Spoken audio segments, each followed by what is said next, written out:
കേരളത്തിലെ മാലിന്യ പരിപാലന പ്രക്രിയയിലും സംസ്ഥാനത്തെ മാലിന്യമുക്തമാക്കി നിലനിർത്തുന്നതിലും നിർണായക പങ്ക് വഹിക്കുന്ന സംവിധാനമാണ് ഹരിതകർമ്മസേനകൾ. ഈ സംവിധാനം കാര്യക്ഷമമായി പ്രവർത്തിക്കാനുള്ള സാഹചര്യം സൃഷ്ടിക്കാനും ഹരിതകർമ്മസേനകൾക്ക് വേണ്ട അടിസ്ഥാന സൗകര്യങ്ങൾ ഒരുക്കുവാനുമുള്ള ഉത്തരവാദിത്വം ഓരോ തദ്ദേശ സ്വയംഭരണ സ്ഥാപനങ്ങൾക്കുമുണ്ട്. മാന്യമായ തൊഴിൽ അന്തരീക്ഷവും അന്തസ്സായി തൊഴിൽ ചെയ്യാനുള്ള സാഹചര്യവും സൃഷ്ടിക്കേണ്ടതുണ്ട്. ഹരിതകർമ്മ സേനാ അംഗങ്ങളുടെ ആരോഗ്യ പരിരക്ഷയാണ് ഏറ്റവും പ്രാധാന്യമർഹിക്കുന്നത്. യൂണിഫോം, കയ്യുറകൾ, ഗം ബൂട്ടുകൾ, ഷൂസുകൾ, മാസ്കുകൾ, ഏപ്രണുകൾ തുടങ്ങി ഓരോ അംഗത്തിനും വേണ്ട ആരോഗ്യ സുരക്ഷാ ഉപാധികൾ നിർബന്ധമായും ലഭ്യമാക്കുകയും അവ ഹരിതകർമ്മ സേനാംഗങ്ങൾ കൃത്യമായി ഉപയോഗിക്കുകയും വേണം.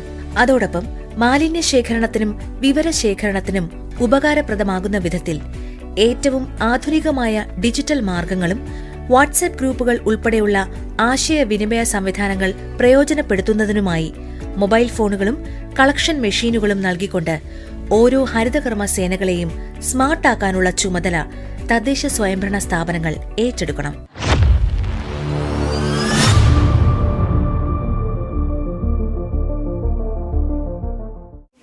ഹായ് കുട്ടികളെ, ഞങ്ങളെ അറിയാമോ നിങ്ങൾക്ക്? ഞങ്ങൾ ചെയ്യുന്ന ജോലി എന്തുവാണ്? പ്ലാസ്റ്റിക് ശേഖരണം.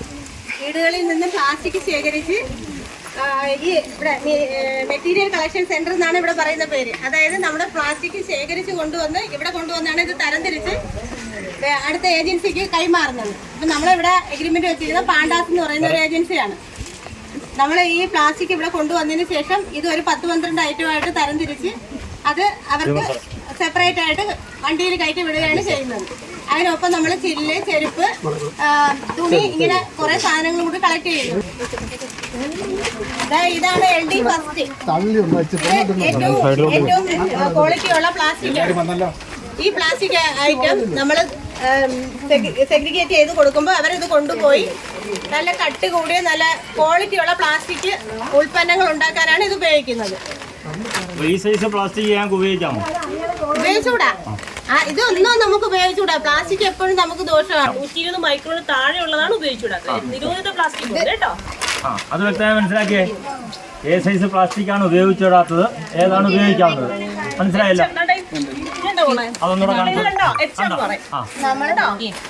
ഇതാണ് ഹാർഡ് മെറ്റീരിയലാണ്. ഇത് ഉപയോഗിച്ചൂടാ. 120 മൈക്രോൺ താഴെ ആയതുകൊണ്ടാണ് ഇത് ഉപയോഗിക്കുന്നത് പറയുന്നത്. അതിന് മുകളിലും ഉപയോഗിക്കാം. ഇതാണ് ഏറ്റവും കൂടുതൽ നമുക്ക് വരുന്നത്. ഒറ്റത്തവണ ഉപയോഗിച്ച് വലിച്ചെറിയുന്ന പ്ലാസ്റ്റിക്.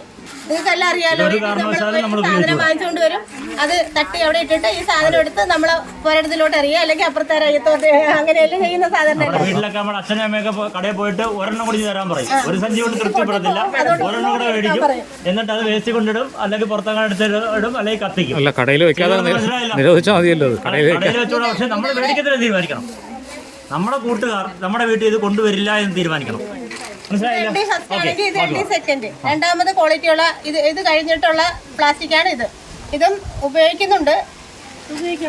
അത് ഉപയോഗിക്കാവുന്ന മൈക്രോൺ കൂടുതൽ. പിന്നെ മിൽമ കവർ.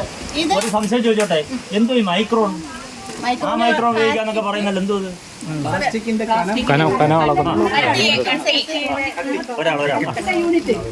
കട്ടി, പ്ലാസ്റ്റിക്കിന്റെ കട്ടിയുടെ യൂണിറ്റ് അല്ലേ? റീസൈക്കിൾ ചെയ്യാൻ പറ്റുന്നതിന്റെ പ്രധാന അതിന് പറയുന്ന ഒരു ക്വാണ്ടിറ്റി അളവിന്റെ പേരാണ് മൈക്രോൺ. പ്ലാസ്റ്റിക്കിന്റെ ക്വാളിറ്റി നിശ്ചയിക്കുന്ന അളവിന്റെ പേരാണ്, അല്ലെങ്കിൽ ആ ക്വാളിറ്റിയുടെ പേരാണ് മൈക്രോൺ. ശരിയല്ലേ? അങ്ങനല്ലേ? ഓക്കെ. ഞങ്ങളിങ്ങനെയൊക്കെയുള്ള സംശയം ചോദിക്കുകയും ഇതാണ് നമ്മളുടെ ഇടയിൽ ഏറ്റവും കൂടുതൽ വരുന്നത്. ലേസ്, ബിസ്ക്കറ്റ്, നിങ്ങൾ കുടിക്കുന്ന സിപ്പപ്പ്, പിന്നെ മാവ് അടിക്കുന്ന കവറുകൾ, ഇങ്ങനെയൊക്കെയുള്ള സാധനങ്ങളാണ്. ഇത് നമ്മൾ വേറെ റീസൈക്കിൾ ചെയ്ത് വേറെ ഒരു ഉൽപ്പന്നമാക്കി തിരിച്ചു കൊണ്ടുവരാൻ പറ്റാത്തതാണ്. ഇത് നമ്മൾ പൊടിച്ച് ടാറിങ്ങിനാണ് ഉപയോഗിക്കുന്നത്. അത് ഒരുപാട് അങ്ങ് നമുക്ക് ഉപയോഗിക്കാനും പറ്റില്ല. ഏറ്റവും കൂടുതൽ വരുന്നത് ആ കൂട്ടിക്കുന്നുണ്ടോ, നമ്മൾ ഇവിടുന്ന് തരംതിരിച്ച് കൊണ്ടുപോയി ആ കൂട്ടിക്കുന്നത്. ഇത് പഞ്ചായത്ത് പൈസ അങ്ങോട്ട് കൊടുത്താണ് ഈ സാധനങ്ങൾ കയറ്റിവിടുന്നത്.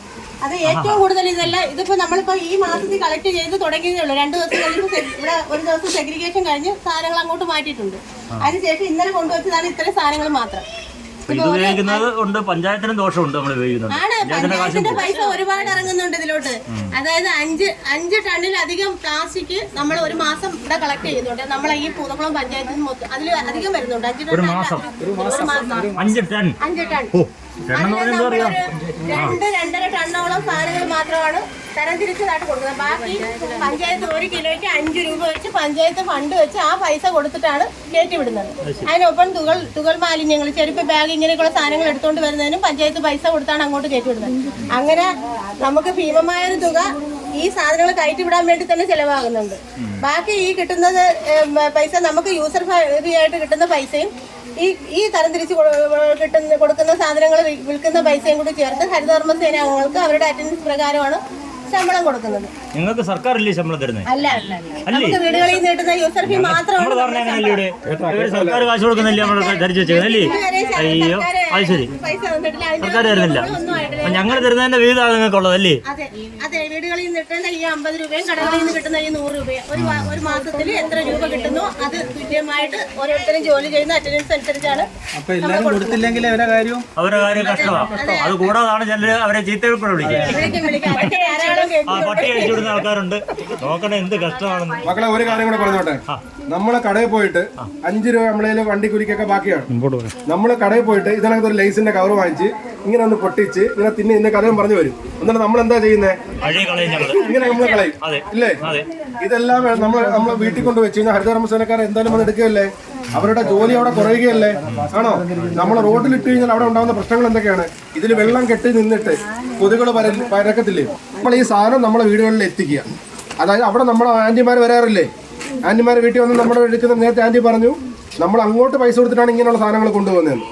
ഏതിനും നമ്മൾ മെനക്കെട്ട് ഇതെല്ലാം കളക്ട് ചെയ്യുന്നു, പൈസ അങ്ങോട്ട് കൊടുക്കുന്നു. അപ്പൊ റോട്ടിൽ കളഞ്ഞിട്ട് വലയൊക്കെ ഉണ്ടാ ഇല്ല. അപ്പൊ നമ്മൾ എന്താ ചെയ്യേണ്ടേ? ബാഗിനകത്തിട്ട് വീട്ടിൽ കൊണ്ടുപോയി അത് നമ്മൾ ഇത് സൂക്ഷിക്കുക. ഓക്കെ, മനസ്സിലായോ? ഈ പ്രായത്തിൽ മുട്ടായി ഇല്ലാത്തവരില്ല. എന്തായാലും മുട്ടായി നിങ്ങൾ കഴിക്കും. അതെടുത്ത് അതും പുറത്ത് കളഞ്ഞൂടെ? അത് ചാക്കിലിടണം. വീട്ടിൽ ബാഗിൽ വെച്ചിട്ട് നിങ്ങളുടെ സ്കൂളുകളിൽ 3 ബിന്നില്ലേ? കളക്ടേഴ്സ് സ്കൂൾ എന്ന് പറഞ്ഞൊരു ബിന്ന് വെച്ചിട്ടില്ലേ? അത് ഏതൊക്കെയാ ഉള്ളത്? പിന്നെ ഒന്നും ഉണ്ടല്ലോ. ഇതൊക്കെ നിങ്ങൾ കറക്റ്റായിട്ട് ചെയ്യുന്നുണ്ടോ? ഉറപ്പാണോ? 100%?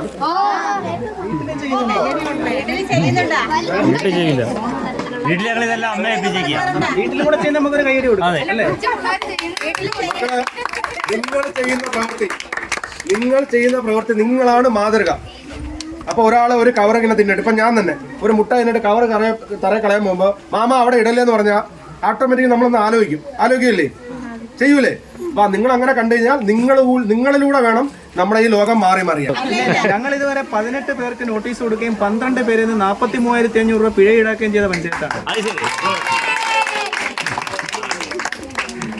അപ്പം വലിച്ചെറിയാമോ? വലിച്ചെറിയോ? ഇല്ല. ഈ പിടിക്കാൻ പറ്റുന്നതാണെങ്കിൽ പിടിച്ചിട്ട് പഞ്ചായത്ത് സെക്രട്ടറി മകളെ ഒരു കാര്യം നിങ്ങളെല്ലാവരും വീടുകളിൽ നിന്നേ ഹരിതകർമ്മ സേനയ്ക്ക് ഇങ്ങനെയുള്ള തരംതിരിച്ച ഇങ്ങനെയുള്ള പ്ലാസ്റ്റിക്കുകൾ കൈമാറുന്നുണ്ടോ എന്ന് നിങ്ങളിവിടെ ഒന്ന് വിലയിരുത്തണം. മനസ്സിലായില്ലേ? അവർ വന്ന് നിൽക്കുന്നു, അത് എന്തായാലും എടുത്ത് കൊടുക്കണം. യൂസർ ഫീ കൊടുത്താൽ മാത്രമേ ഇവർക്കുള്ള ശമ്പളം കിട്ടുള്ളൂ. നേരത്തെ പറഞ്ഞില്ലേ? അതെല്ലാം നിങ്ങളിവിടെ ശ്രദ്ധിക്കൂ. ഉറപ്പാണ്? വിശ്വസിക്കട്ടോ? ക്യാൻസർ വരുന്ന ഇഷ്ടമാണോ എല്ലാവർക്കും? ഇല്ലല്ല. അപ്പോൾ ക്യാൻസറിന്റെ അളവ് കുറയ്ക്കേണ്ടതുണ്ട്. അത് വർദ്ധിക്കുന്നതിനകത്ത് ഒരു പങ്ക് പ്ലാസ്റ്റിക് കത്തിക്കുന്നതിന്റെ വേസ്റ്റിനുണ്ട്, പോയിക്കുണ്ട്.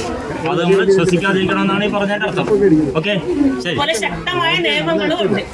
നേരത്തെ ഒരു സമ്മാനത്തിന്റെ കാര്യം സാറ് പറഞ്ഞില്ലേ? വലിച്ചെറിഞ്ഞാൽ എങ്ങനെ 50,000 രൂപ വരെ പിഴ കിട്ടും. 5,000 തൊട്ടോ 4,000 ഇഷ്ടമുള്ളത് അത് പഞ്ചായത്തൊക്കെ തീരുമാനിക്കും. നിയമം ഉണ്ടെന്ന് നമ്മൾ മനസ്സിലായില്ലേ? അതേപോലെ നമ്മുടെ തോടുകളെ ശ്രദ്ധിക്കണേ. നമുക്ക് ജലാശയങ്ങളൊക്കെ കുറിച്ചറിയാലോ. നിങ്ങൾ ഇന്ന് തോട്ടിലൊക്കെ പോയായിരുന്നോ? ഞാൻ നട്ടില്ലയോ? സൈഡിൽ കൂടെ തോടൊക്കെ ഉണ്ടല്ലേ, വെള്ളമൊക്കെ ഉണ്ടല്ലേ? അവിടെയും നമ്മൾ വലിച്ചെറിയരുത്. വലിച്ചെറിഞ്ഞ വലിയ പിഴ കൊടുക്കേണ്ടി വരും നമ്മൾ, കേട്ടോ.